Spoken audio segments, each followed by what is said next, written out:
next department up? I don't know who's up next. IT. Monty, you're right here. Come on up.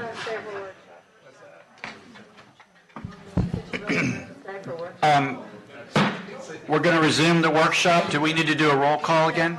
No, I said you don't have to. No? So we're resuming the workshop on May 25th. This is a budget workshop, and we're up to IT. Good evening, Mayor, Council President, Council members. Thank you for having me up here. IT's main responsibility is to protect the city's data and obviously provide departments the ability to communicate, run applications, whatever they need to do, and as it refers to IT. Tonight I'll be discussing projects we've completed this budget year, projects that are ongoing, upcoming projects that we have, and then some things on the horizon. But before I get started, I want to express my gratitude to my staff, other team members from other departments. Without them, none of this is possible. They take the city's vision and they make it into a reality. So at any point, just feel free, if you have questions, to interrupt me. With that, I'll get started. These are some of the highlighted projects that we've worked on in the fiscal year 2022.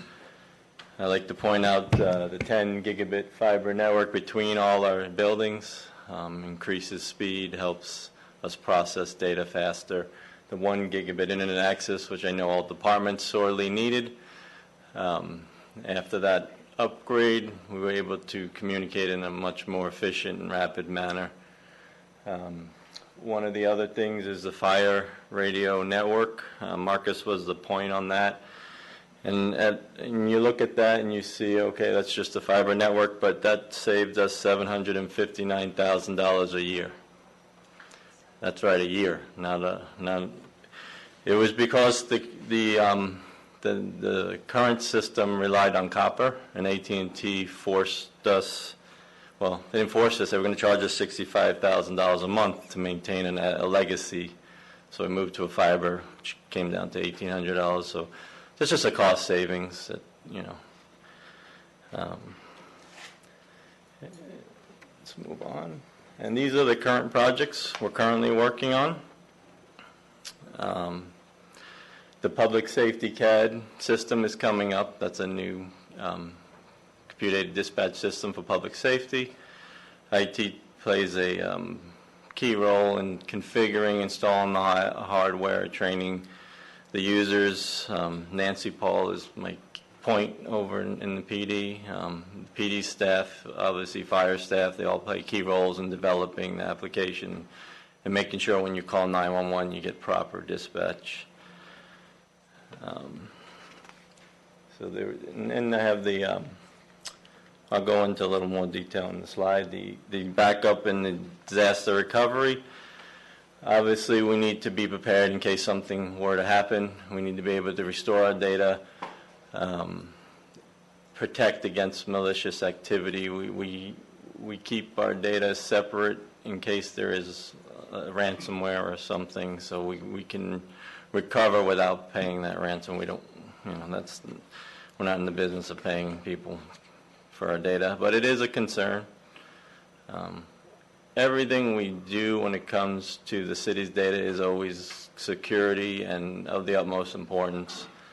We're a lot of behind the scenes. You don't see us out in the front, but it's a daily, it's a hourly, it's a minute job. We have applications that you've all supported the mayor, that monitor these activities, and this is an important piece to protect yourself against malicious activities. Multi-factor authentication, that's, as you know, it's just a current trend in the industry, just in life in general. I'm pretty sure you're all aware. I use my bank and it texts me a code. So we're implementing, we're getting away from just a single password. It gives us that extra layer of security. And initially, it'll be for us logging into the network, but you can expand it. You can protect applications if, I know you've heard sorry, I just drew a blank, the ERP, thank you. The ERP that we talk about, you can put a layer in front of that application if you wanted to have a second form of authentication to protect if you so desire. So it's not just for logging in the computer. And then network infrastructure and security. We've worked hard with the council agendas we brought up in front of you. With your approval, we've worked hard to replace aging hardware. Firewalls no longer adequate just on a rule-based firewall. You need to have behavioral analysis just because you're allowed to be somewhere. What are you doing? You know, so we're in the process of implementing next generation firewalls. And then authentication, who are you? Why are you on the network? Authorization, what are you allowed to do? And then accountability, if something were to happen, who did it, when, where? So we have those systems in place to pull those reports or protect against malicious attacks.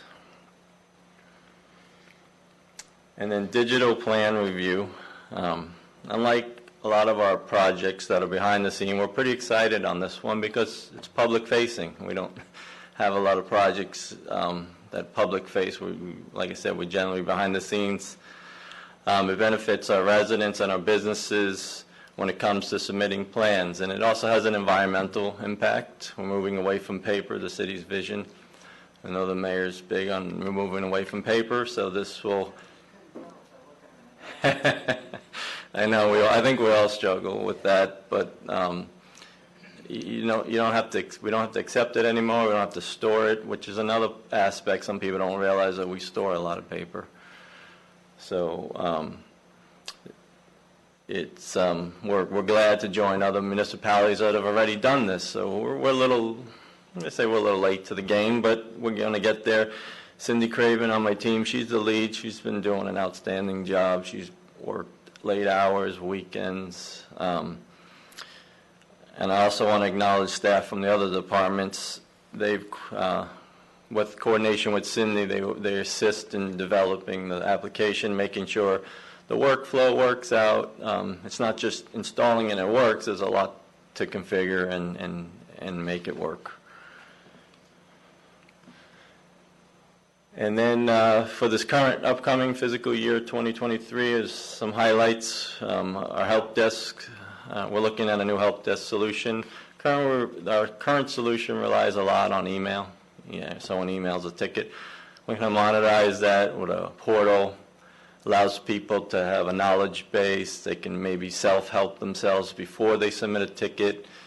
It even has the ability to reset your password, because currently they have to track down myself, one of my team members, to reset the password. But with the software, you'll be able to reset your own password. Another thing we like, that it'll differentiate between a help desk ticket and a trouble ticket and a request. Right now it just comes in and everything's grouped kind of as one thing, but we can see, all right, how much trouble are we dealing with, or is it a new user request, a new piece of hardware request, a new software? So we like that, and that ability to have that. Oh, sorry, I forgot to go ahead there. And then one of our other piece of software we're looking at is network file management. Currently, we protect a lot on the inside, from outside looking in. We do have some applications that monitor internal, but this will give us another layer to, it's a tool that allows us to analyze file, network, and access.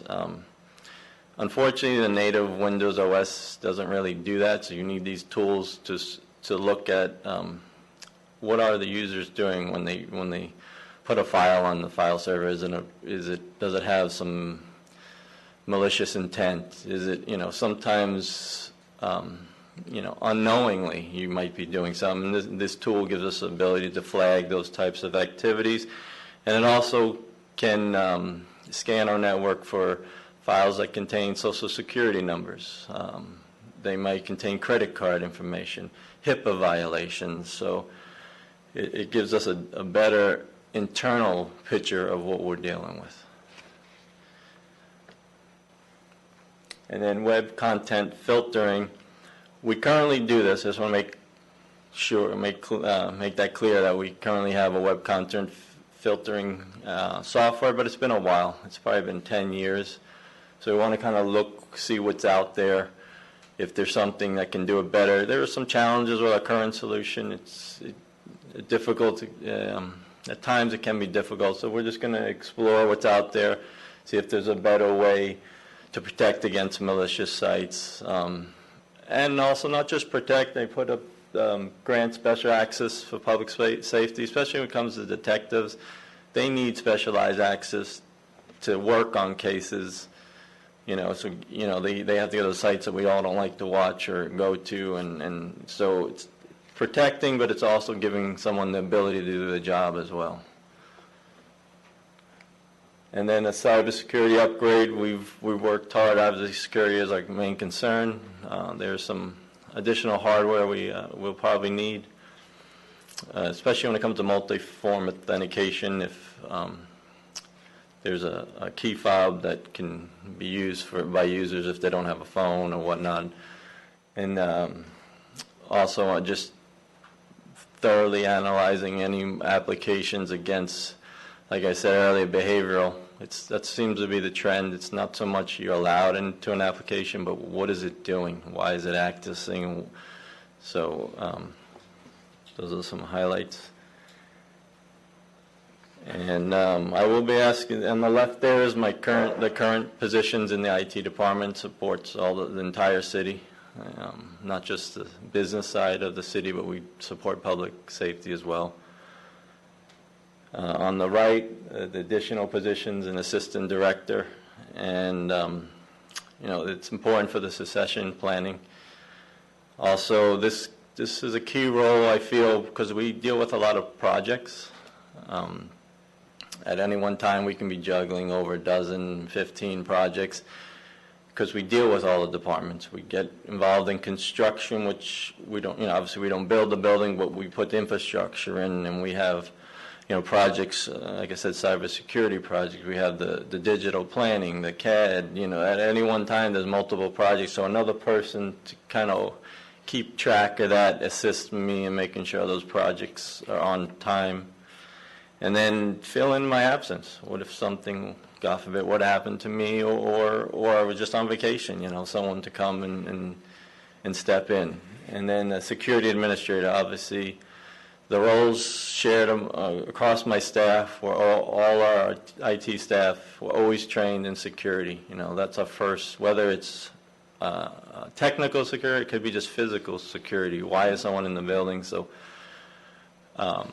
it'd be nice to have a point person and someone specialized in cybersecurity.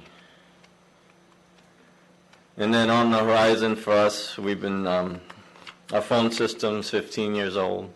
So we'll be looking to see what's out there. And then ERP, like you've heard, Enterprise Resource Planning.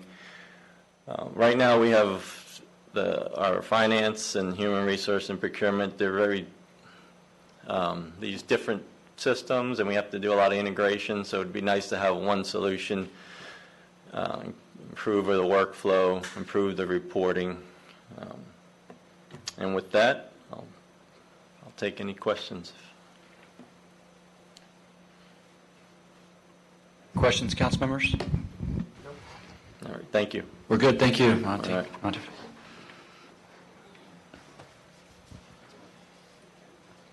Mr. Rogers? You got a fancy PowerPoint? No. Okay. You got some green grass up there. My presentation's real quick. Public Works, we do everything. Lots of accomplishments. Any questions? Good. Extra bonus points. Now, I do have a couple of really good things that we're going to talk about. We're going to be about another 3.5 hours. I'm going to go through all of the divisions inside Public Works, because there's 10 different divisions. I'm going to hit some accomplishments and then some goals and some things that we're going to throw out into the future.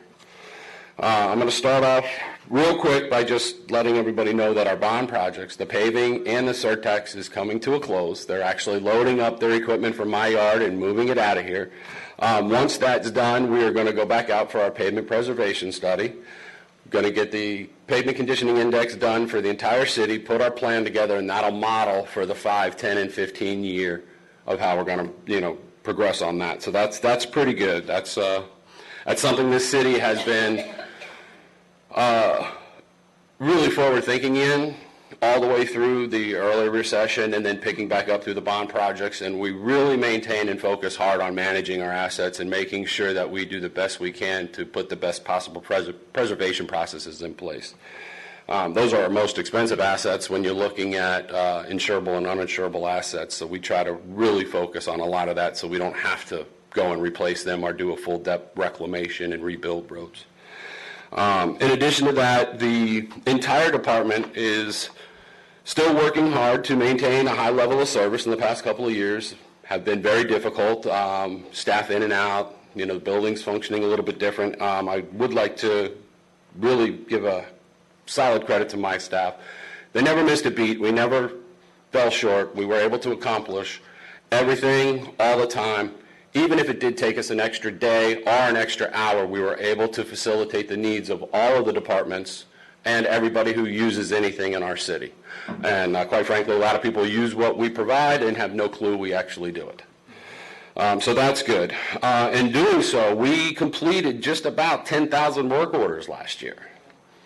So we were a little short from the year before, but if you look at the way we do maintenance, a little short each year is sometimes good. That means we're doing our job and those maintenance requirements lessen.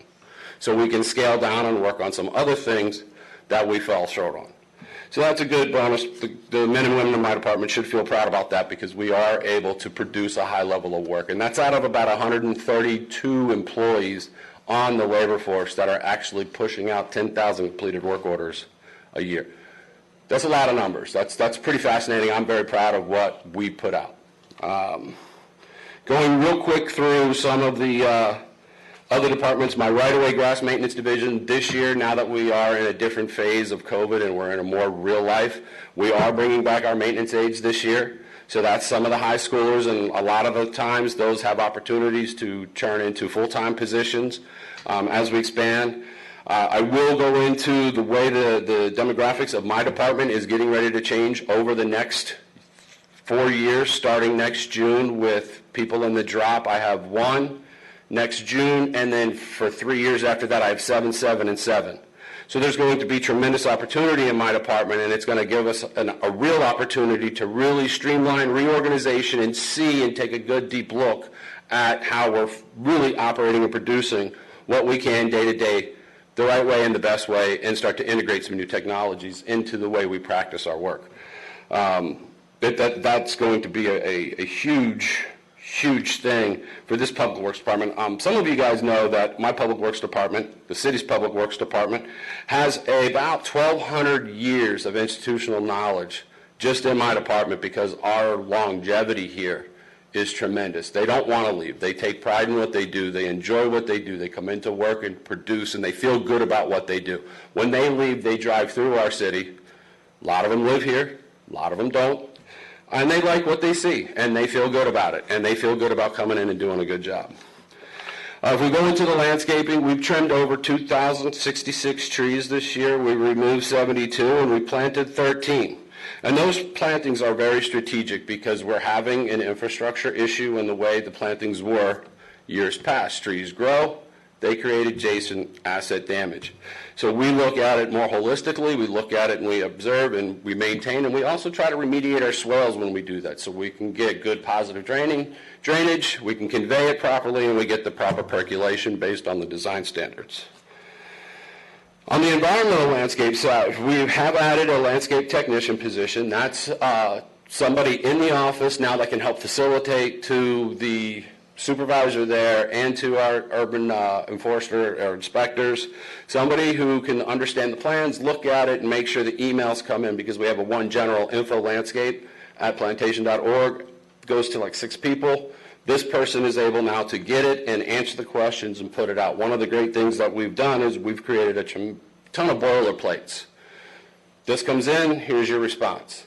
So we've made it really streamlined for that division to be able to provide access quicker, and it encourages a dialogue between our homeowners and our developers, and we try to mix how we do it on the public side so the private side sees it, because when you're managing landscapes, it doesn't matter where you are, or if you're public or private, you have to manage and do long-term maintenance, long-term forecasting when you're designing and planning schedules. One of the other things that Environmental Landscape has done, they participated in the DHL tree giveaway event. They did participate in the Earth Day. We did participate in the FNGLA. They did a showcase at the University of Florida Extension Office. They had a bunch of high schools. I think we had 60 students there. Enderley was out there. We had display boards. It was really good. We got a lot of good feedback from the organization. FNGLA is the largest Florida Nursery and Growers Landscape Association in Florida. We have several members, several licensed horticultural professionals in my department. We are now on their mailing list, so we'll be doing the Miami-Dade Extension Office down in Homestead. We'll be doing the Broward Extension Office, and we'll be doing the Palm Beach Extension Office. Additionally, Enderley is the Environmental Landscape Supervisor. He is actually able to go into the schools through Broward County. He's done all his background to be able to really touch the kids, because our philosophy is if you touch the kids, they bring it home to the parents. That gets the conversation. And anybody who knows they come to my office, I like to talk and show what we do. So it's a good thing. And we have really good people in there who like that, do that same thing. So that outreach program is really working. Okay, so going to another division. We did complete the final exterior issues with the gun range as far as the fencing to secure the compound, because that's very important to have a secured police department. We did all the irrigation. We did a new kitchen in Fire Station 2, so now they're fully equipped for in case of an emergency. They have everything that they need to do. Road and traffic, a lot of the accomplishments that I'm already saying, you've already heard from other directors. We've done the speed cushions. We just put the speed radar signs in. We've run several few tests and checks on that. We actually had the speed sign coming into Public Works compound, which that was kind of interesting seeing people do that. One of the good things that that division has done is they've completed over 590 asphalt work orders, 370 sidewalk work orders, and that constitutes a total lineal feet of 8,750 feet of sidewalk was replaced. That's between in-house forces and contracted forces. So that's quite an accomplishment. Those men work very hard on that division. We can go on and on. How much time you guys got? You guys got any questions for me so far? I kind of shotgunned everything out there, so. Go ahead. The switch from trees that you're taking over, the tree thing, in terms of approving and that kind of thing. How's that working for you? Is the money working the way we expected? And are we comfortable with the decision or not? We've been doing the trees now, it'll be 2 years this January. So far, what we're seeing is a 180 degree change in the way developers and homeowners, the way they used to see us and the way they actually see us now. We're more accommodating, we're more available, we're more open, we provide sustainable solutions to them. And when I say do the tree thing, clean up my language and give me the actual verbs. What all you do? I know myself, but, you know. Well, we accept the tree removal permits, we accept the tree trimming permits. When we look at the design development, we have consults with the developers or homeowners. We try to encourage them to put drought-tolerant trees, look at their locations, what's adjacent to them, their driveway, their pavers, our sidewalk, our infrastructure under the swale. You know, all of these things that when you just want to dig a hole and put a tree in, most people don't think about that. So we have diagrams. We put together pamphlets. So it's easy. On those same lines, we're buying a tent, we're producing more pamphlets, we're going to have a table, so anytime we have a touch-a-truck or the concerts or any of that, you're going to see our environmental landscape division out there providing the outreach. That's Hook 'em up on the huge front to end. me. Yes. Got it. Yeah. We have a lot of the paperwork that we hand out and we discuss with our developers, so when they get an email, we look at it, we provide all this so they know, oh, wow. And when they see that from our point versus the way they were dealing with it before, that's where they're like, wow, we can actually go to a place now and have a conversation. We can look at it differently and try to facilitate the needs that they need to fulfill for their development, plus be able to manage it for years on end once the development's done. But what about the money part? Is it working like we want in terms of permitting? Are we getting enough money? Are you paying, is it paid for like budgeted? The permits they all have fees. Yeah, but not that part, but I mean staff, the staff you're applying to this and that kind of thing.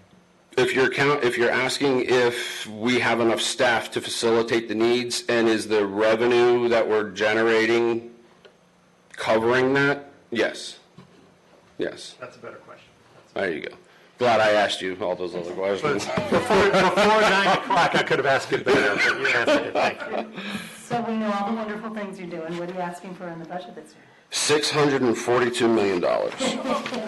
No, actually, our capital isn't really out of line. You're not going to see anything in there that is a major expense. You're going to see normal stuff, lawnmowers, some grinders, some pull-behind concrete mixers.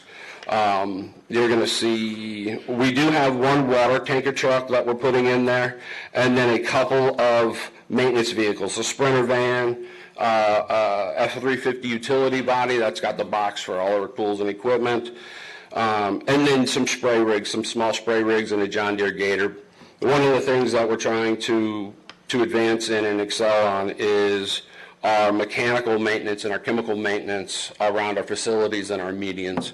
That's one of the struggles we're having, and we're trying to really build. I have one spray technician trainee right now. He's going to probably pass his test. I think the next one is in July, and then he'll be automatically promoted into a spray technician, and we want to bring in another spray technician so we can keep up on this, so when our maintenance crews go through, everything looks good, and then we're able to manage it. And then what happens is our chemical cost and usage goes down because we're managing it more proactively. So, anything else? Why do we need a water truck? I mean, we get a lot of rain here. Is it for new plantings? But you It just is said for you new said you only plantings. planted 13 trees, so this past year. Don't confuse the amount of trees with the amount of landscaping. Okay. Because all of our entrance feature signs, we changed, and that's got a lot of plants, a lot of shrub, a lot of ground cover, and sod. So when we go in and we redo those, the irrigation, we run a very tight and structured irrigation schedule, so we offset that with our water truck. To get it established, until it's Just to get it established. established. But we also use that water truck to do a wash down in my yard. In the back where we actually have our transfer station, that truck maintains the dust because I have a nice, beautiful ballpark really adjacent to that yard, so we try to keep that down. So it's a combination of a lot of uses. Plus, we use that truck out in the field if we need water in a remote area to mix concrete. We have that ability. Okay, thanks. Anything else? Okay, good. All right. Thank you. Mr. Goodrich, come on down.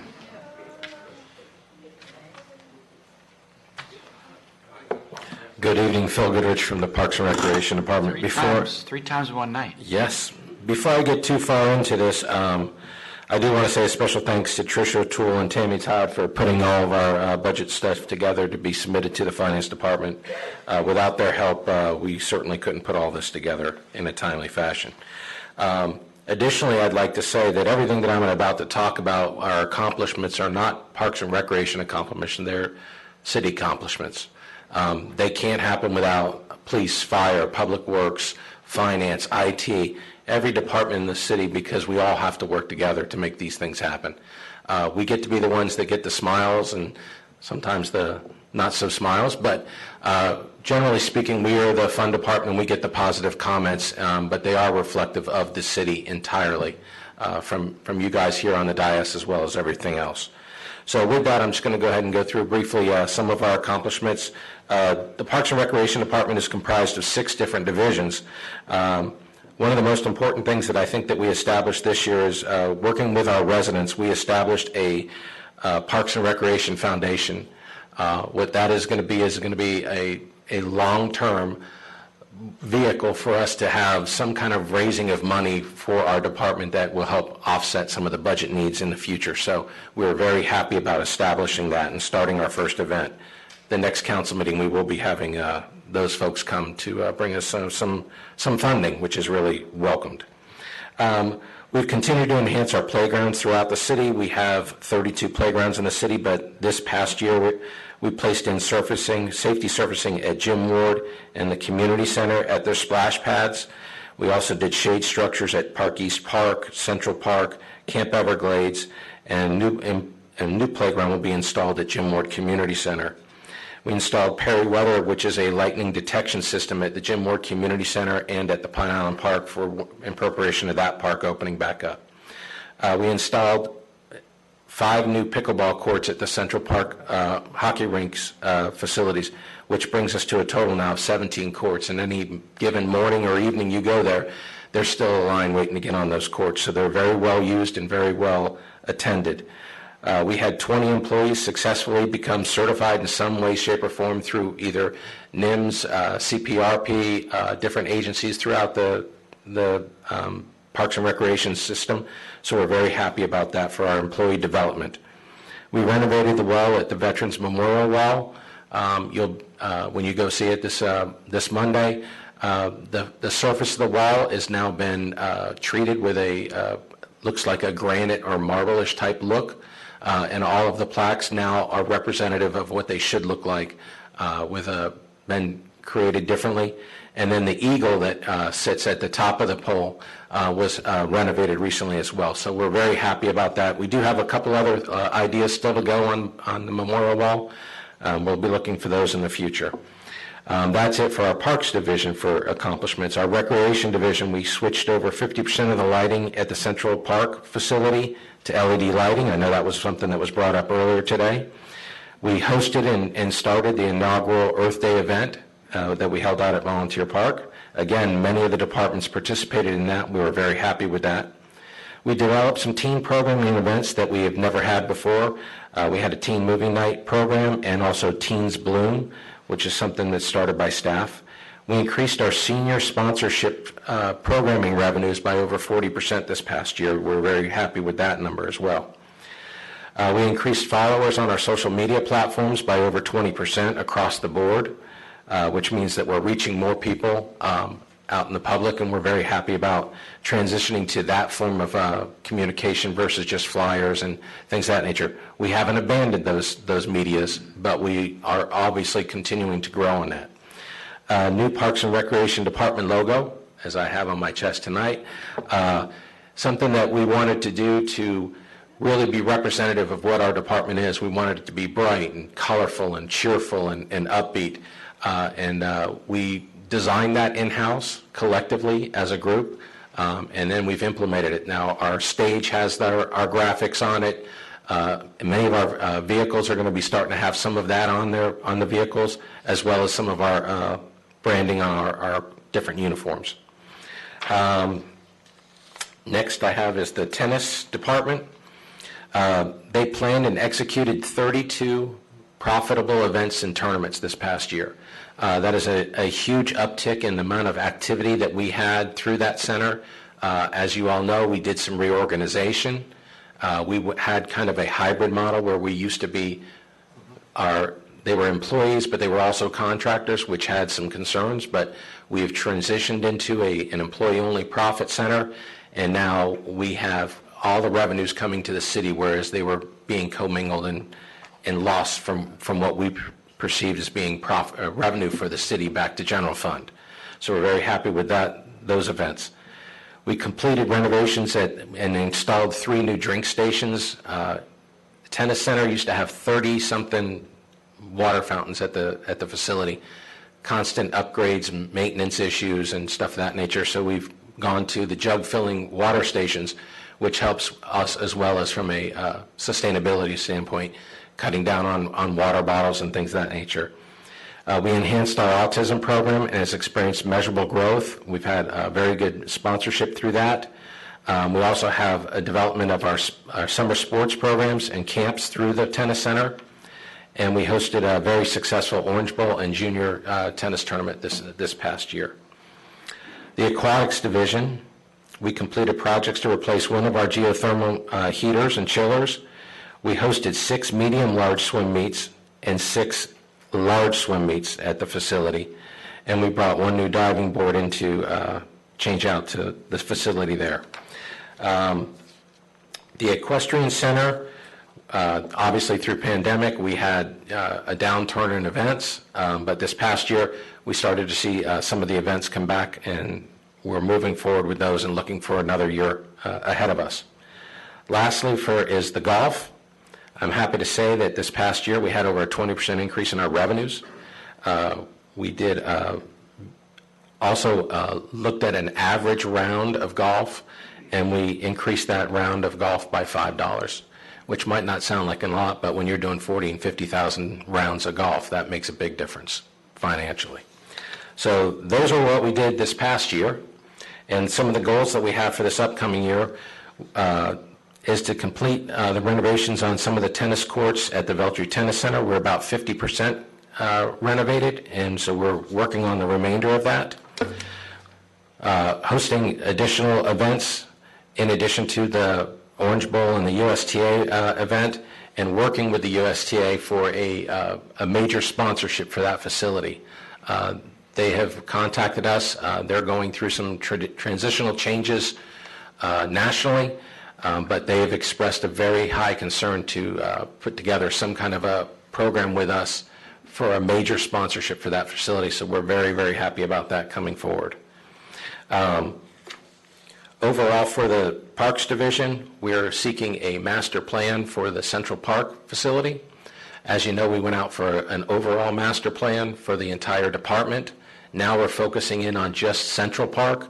We want to try and create a plan that will make us be as sustainable as we possibly can. Obviously, Parks and Recreation is never going to earn money above what we spend, but we want to try and maximize our return on every dollar that we spend at our facility. So that's going to be a comprehensive plan to make sure that we're meeting all the needs of the community, as well as being as profitable as we can through that process. We also are going to continue to enhance our playground systems throughout the city. We have done a substantial job of going from loose rubber fill for safety surfacing to a designed poured-in-place rubber facility that helps us from a mitigating liability because the facilities are always consistent, clean, and neat. They're also more ADA compliant, more susceptible to everybody being able to use that. We're also adding shade structures. For decades, we resisted having any kind of shade structures, and now we have over 10 shade structures at some of our facilities, and it's increased in the volume of people that are using those facilities. Additionally, for that, we've also done safety surfacing at the Plantation Woods Playground. I'm sure everybody saw there was a time where there was a big safety concern, and it really was one incident that really spawned that whole thing, and children just weren't wearing their proper shoes and stuff. But what we've done is we've gone and actually put a safety surface now on top of it. So there is a rubber-decked surface on that facility that's also non-skid and does everything. And we've had that in since February. We've had very good comments on that, so we're very happy with that. We're going to continue to upgrade this coming year walkways throughout the city. As Mr. Rogers said, there's a lot of intrusion of roots in some of the walkways. When we developed some of these properties, we didn't really consider the mitigating factors that would happen as time goes on with those roots. So we're in work with them and putting those things together. We're also trying to increase the lighting in some of the facilities. We actually have a parking lot at the Central Park that has actually never had lights. And that we are in the process of procuring that and getting that done, but we also have other needs in trying and upgrading those lights so that we have better safety for the public. We also have goals for next year is to increase our adult athletics programming by 25% across the board in all the different sports. The renovation of Central Park building and gymnasium. We want to increase the department's trainings and leadership productivity and get more people certified in different avenues so that we can continue to grow our programming. We have increased our Instagram followers, as I said, in previous years. We again want to try and do that. In addition to that, we want to also add medium platforms of TikTok and Reels. I'm not sure what Reels are, but it's where we're headed. We're also in works with trying to develop appropriate programming for our 70th anniversary, working closely with administration. We want to recognize and celebrate the city's 70th anniversary and do that in the right way. We also have a number of events that we got planned for the Equestrian Center for next year. And again, on the golf side, we have continued to grow our revenues. Over the past few years, we've contributed almost $1 million to our fund balance. That a decade ago or so, Anna had done a study on the golf course operation, and by this year, 2023, that we're going to be entering, the projections were that we were going to have to dip into Parks and Rec's budget to keep it sustaining. Happy to say that we have over $2 million in the reserves for that account. So that just says that the last 4 years, we've contributed $1 million back to the fund, in addition to doing significant upgrades at that facility. However, I do want to caution you that as we move forward, we are going to have to do some upgrades of the facility, but we will at least have some funding there, as well as our debt service will be going off of that facility, and we're very happy to have that coming. So that's really it for accomplishments and goals for the next year. I do have, and proposing in the budget, are proposing 6 full-time and 3 part-time, either adjustments, reclassifications, and a few new ones as well. But those will be more detailed in our final budget when we come out.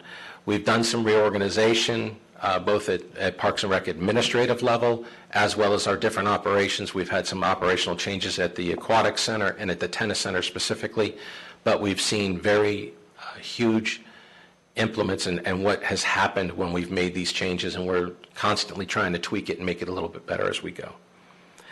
With that, any Nice questions? job, thank you, Mr. Goodrich. Any questions, council members? Sorry.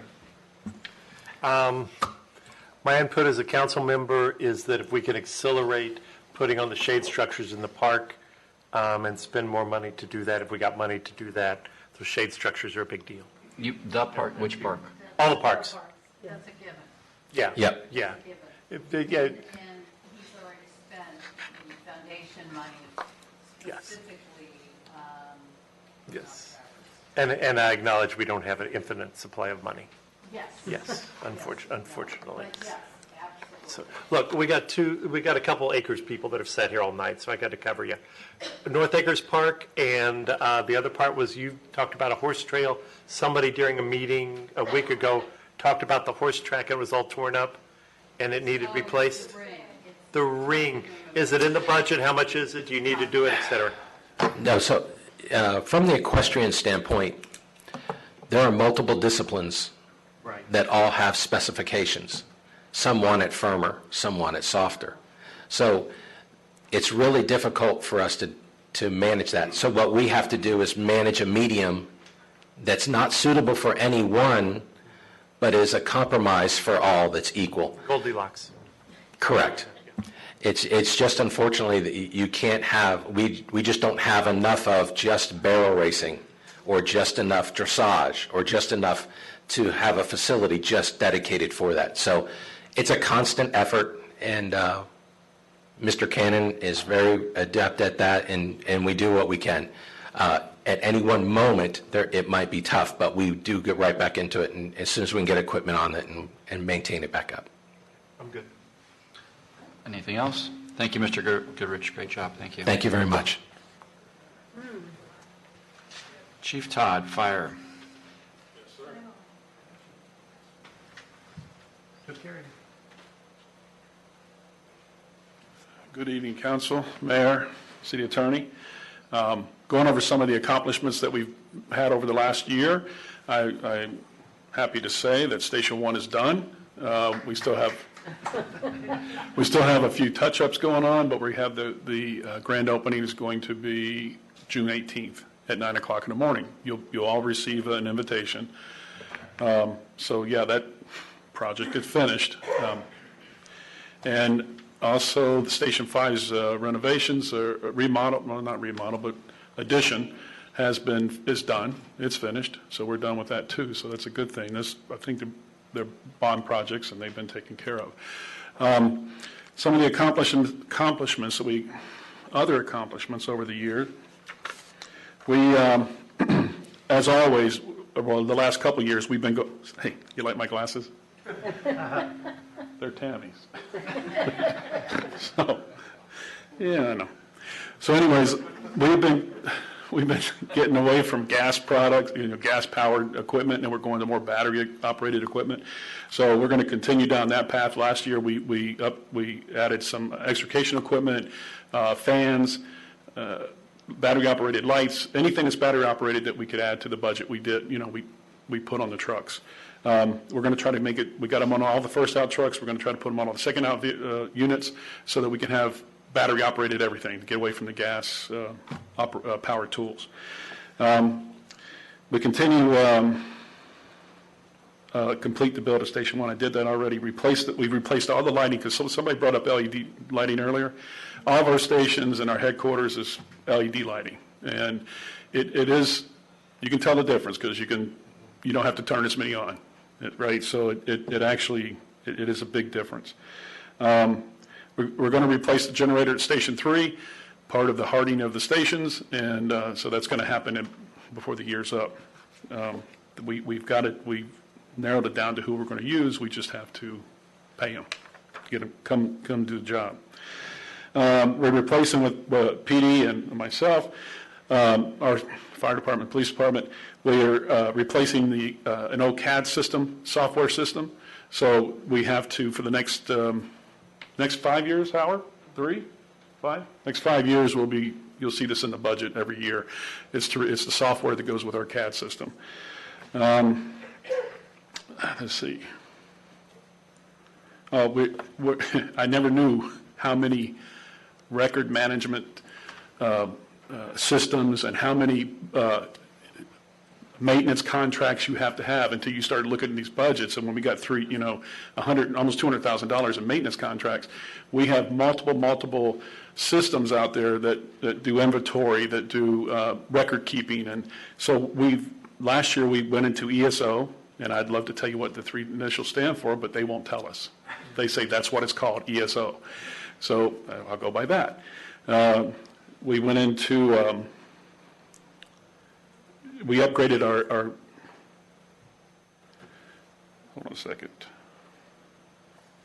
We upgraded to, we got multiple ones. I could go down a whole list, but we also upgraded our day room, our big room, with a donation that we got from the Women's Club. We're almost finished with the media room in there now. It's got brand new. Everything in there is brand new, and it worked. We watched it work today, and it's working very nice. And we got bigger TVs, we got a bigger screen, and so it's almost done. They're working on it. They've got a couple more days, and they'll be done. Let's see. We also got a grant from Firehouse Subs for a Polaris. Okay, it's like those 4-wheel. It's little. Yeah, a little nicer than a Gator, but we got a grant for that, and it's a matter of when they can build it, because everything is on back. It's just like when we go to order a truck, you can't get a truck for what you could get in 8 months. Now it takes a year and a half, right? So that's some of the. But anyways, we got that going. On the rescue side, we're replacing our LifePack 15s because they're end of life. So this past year we got 4. Next year we're going to go to 5. So we get the 9 total that we need. So we're in the process of doing that. We got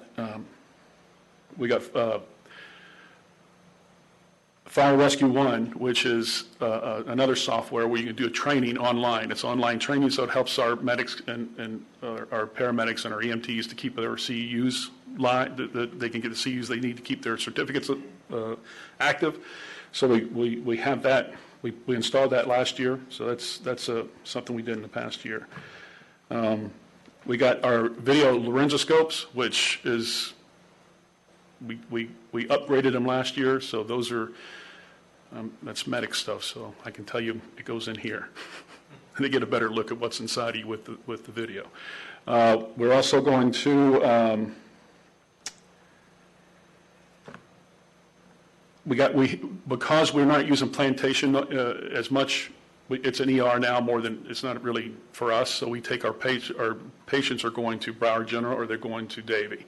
So we got more interface with those two places with their management, so we can get a better relationship with them, and it's working out so far. But it's depending on when you go to Davie, it takes a while to get there and takes a while to get back. So our out time when they're outside of the city is longer than it used to be.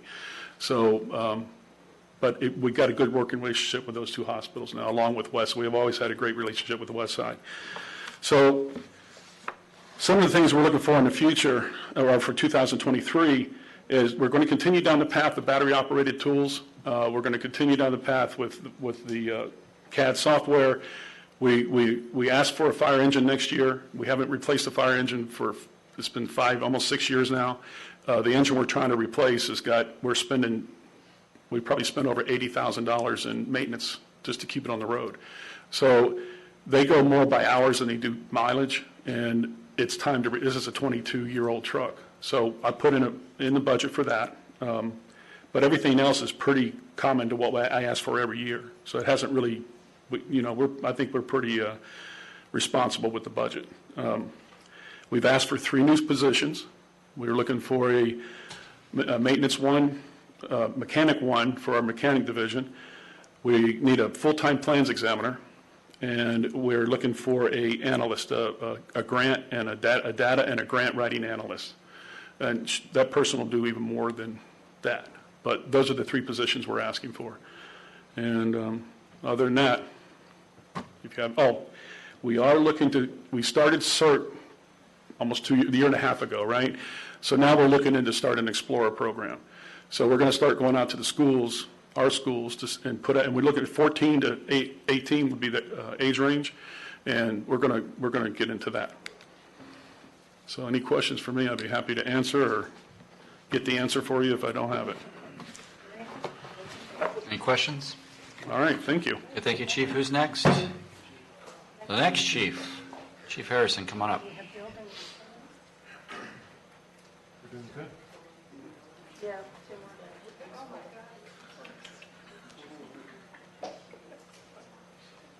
I come prepared. Good evening, council members, mayor, city attorney. Quite a few accomplishments last year. One, our roof is just about done. Our no more buckets.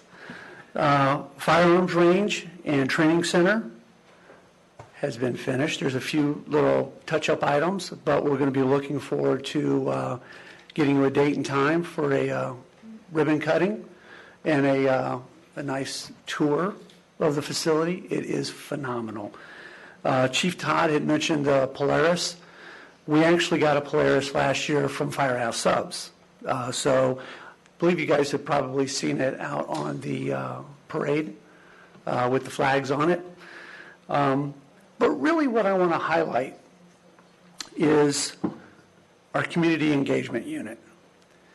You know, the whole idea to this was for youth to be more, to allow them to be, us to be more approachable.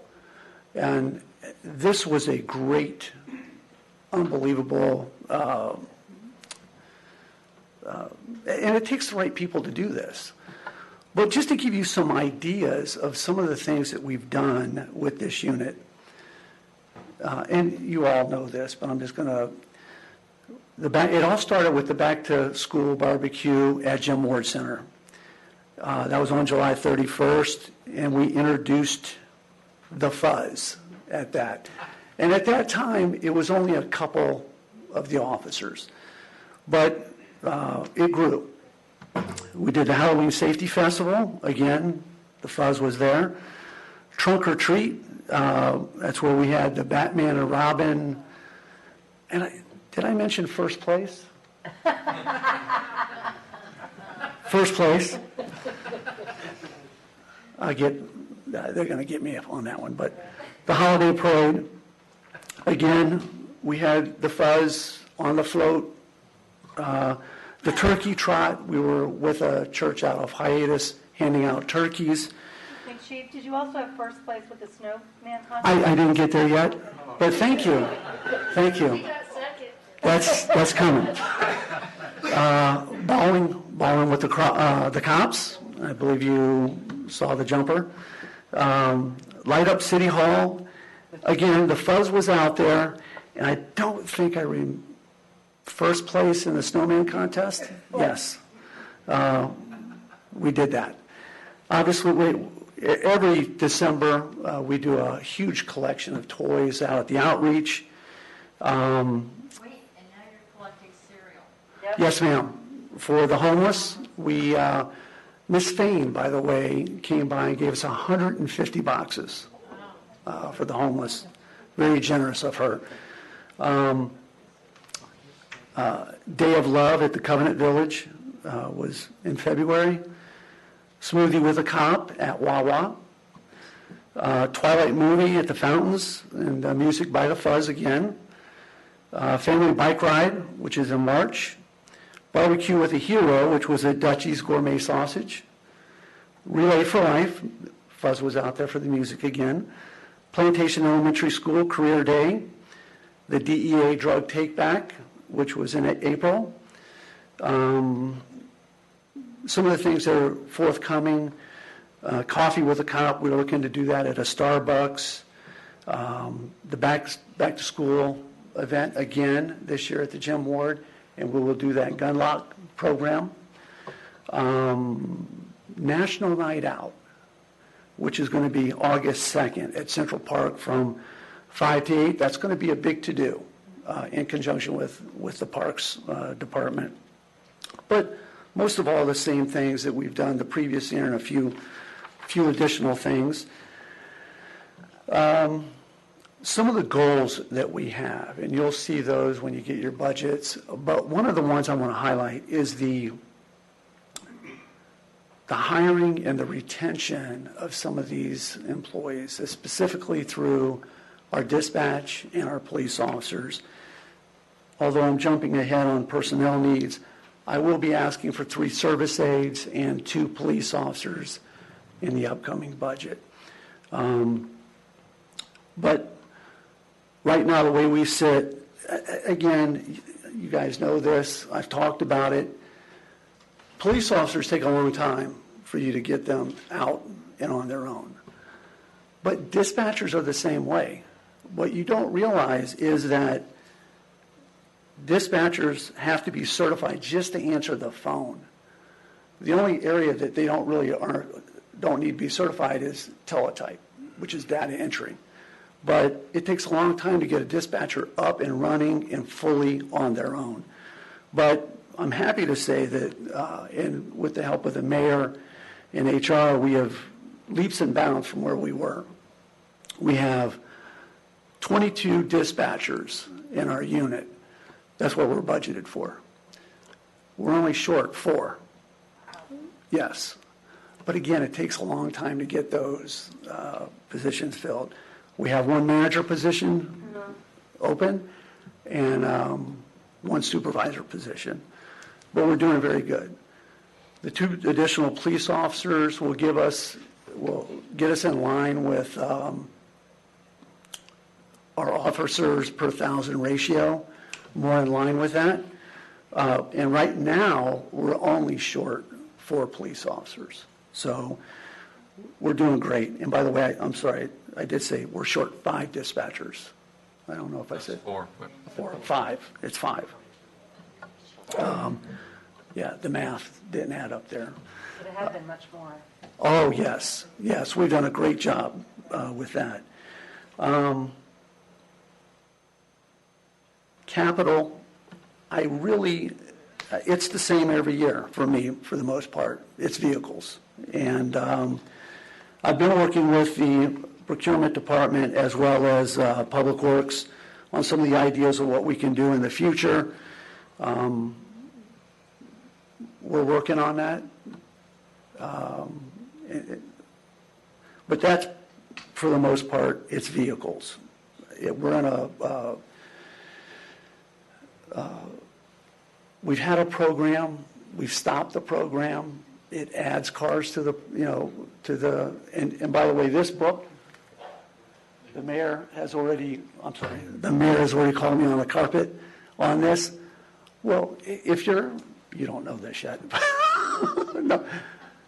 So you're asking for cars, huh? Well, what cars are you replacing? And it just so happens, the same book, Mayor, that I had. So I pull up the first one. 2007 Ford F-150 pickup. 142,000 miles on it. And again, sometimes, now this vehicle is a little different because it's a specialized unit for street crimes. But a lot of our vehicles, it's not the amount of mileage as it is the length that it's on, coupled with the mileage.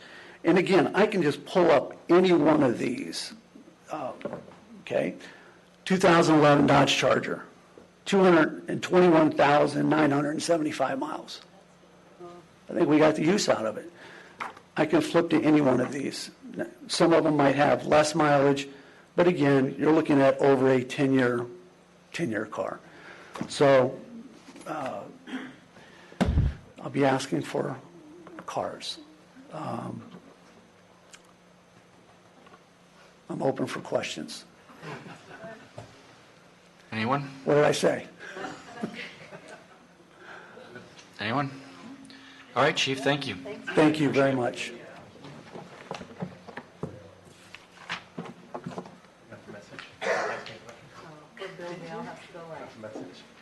You can ask questions. That sounds great, Danny.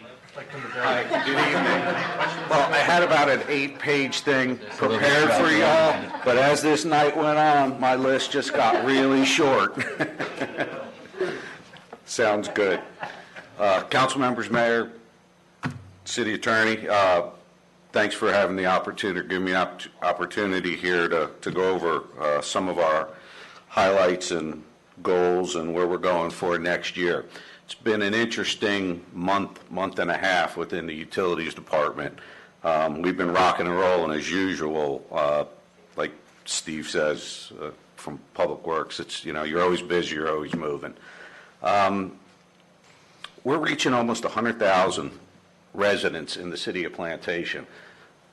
Pay attention to that number. That's what distinguishes a large utility from a mid-size utility once you hit that 100,000 mark. We're in the mid-90s now, I believe 94, 96, somewhere around there, but with aging infrastructure. So that pushes us right over in the mark of a large utility. It keeps everything going.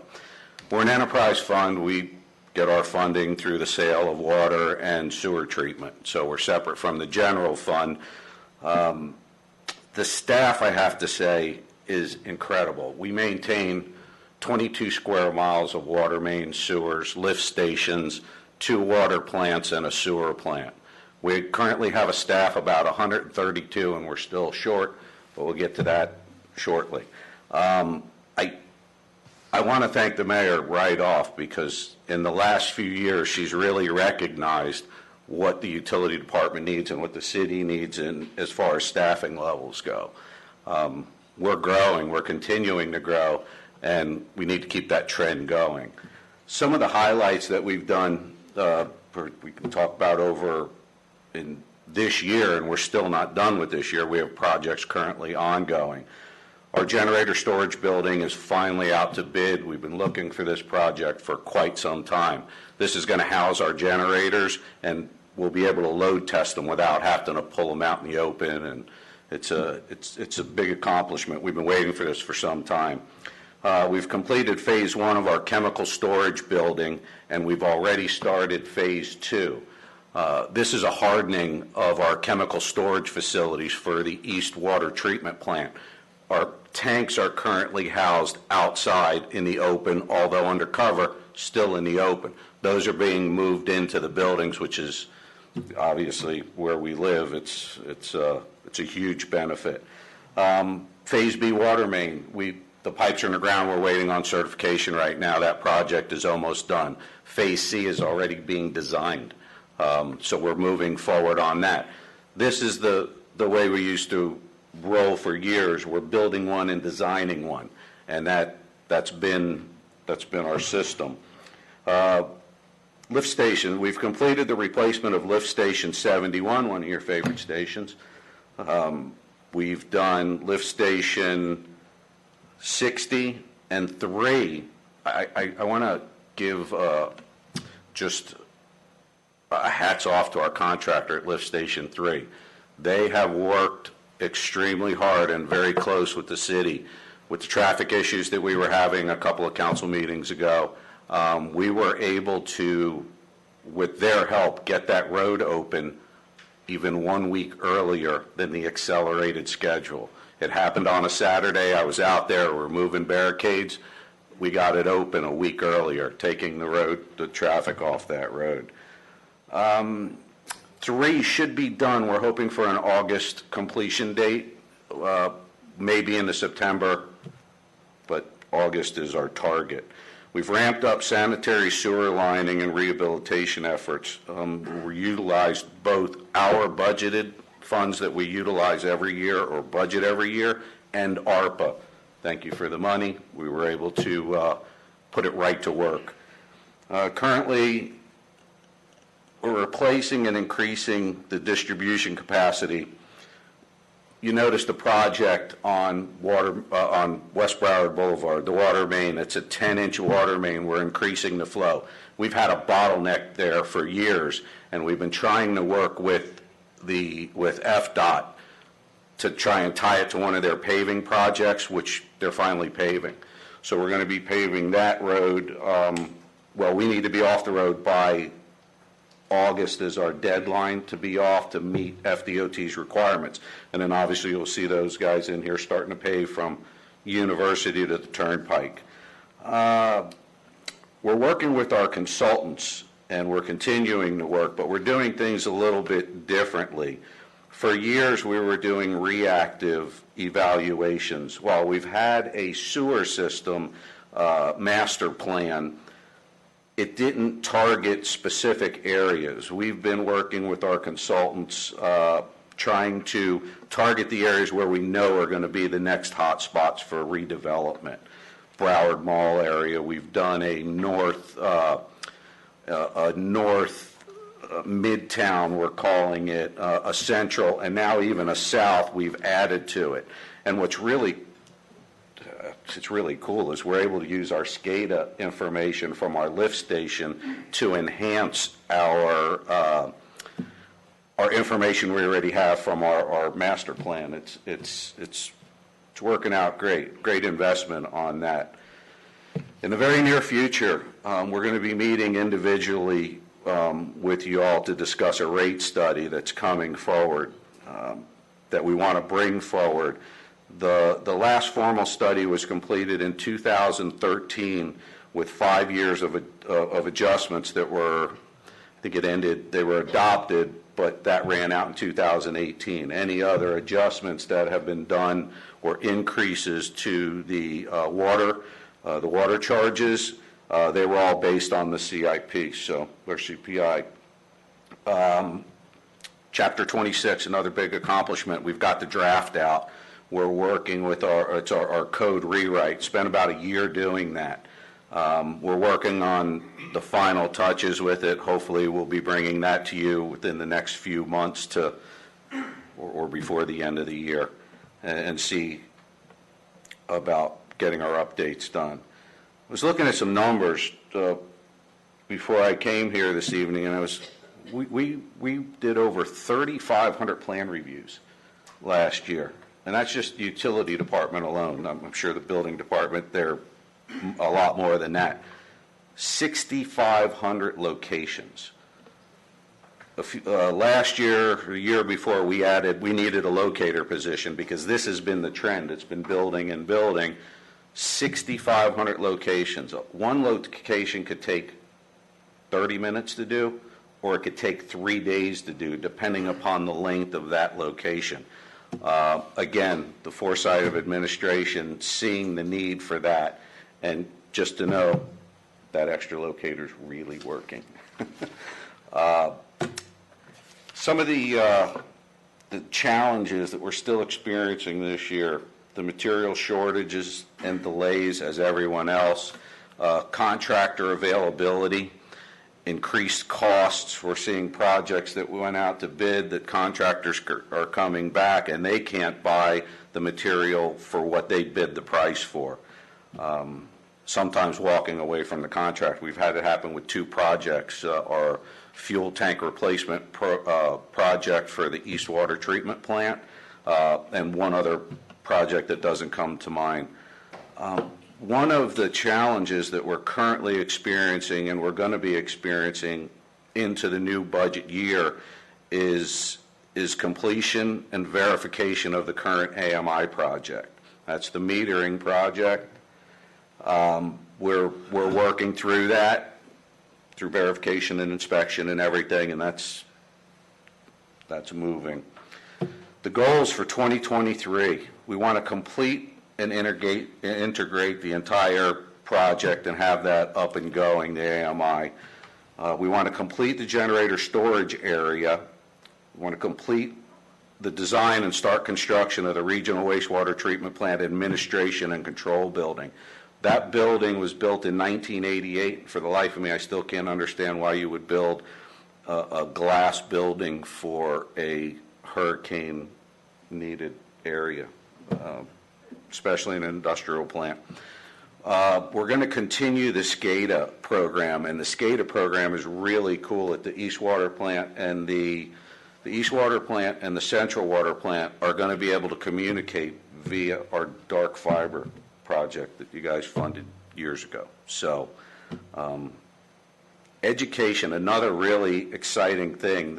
We've just been starting to work on this. It's only started in the last couple of weeks with the support of administration.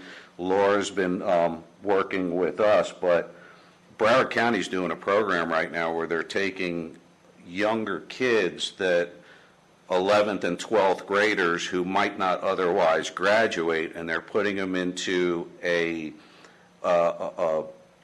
training program.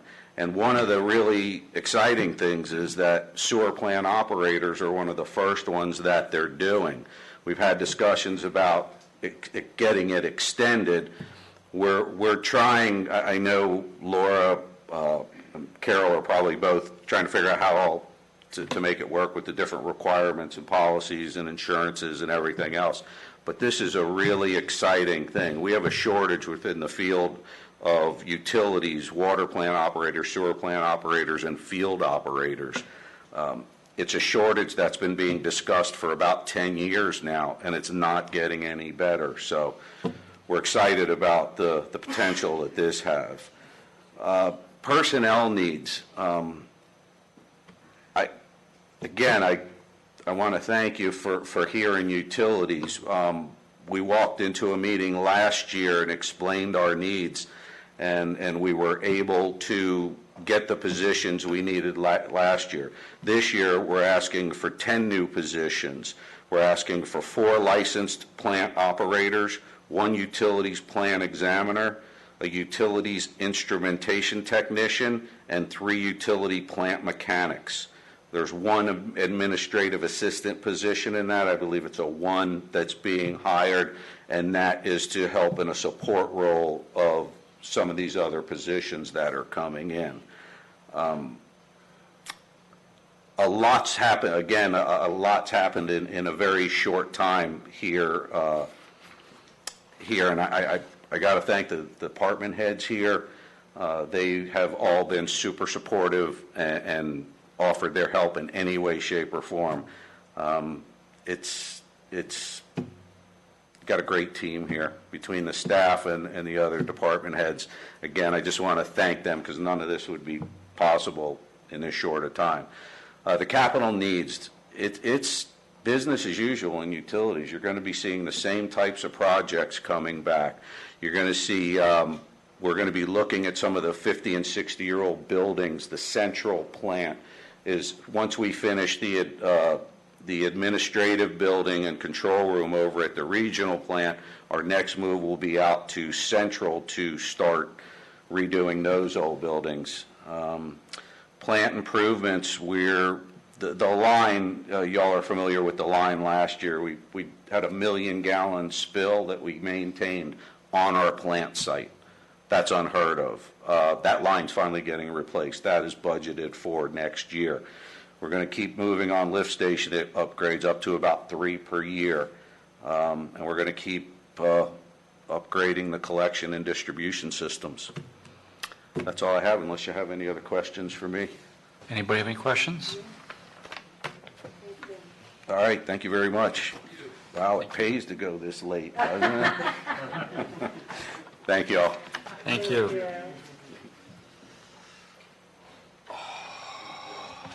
Everybody's looking for me. The closer, man. Yep. Bring it home. All right, finally we're here.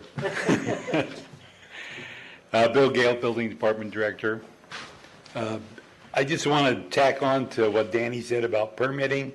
I mean, they alone looked at 3,500. We issued over 10,000 permits last year between building, electrical, mechanical, and plumbing, so it just shows how busy we are.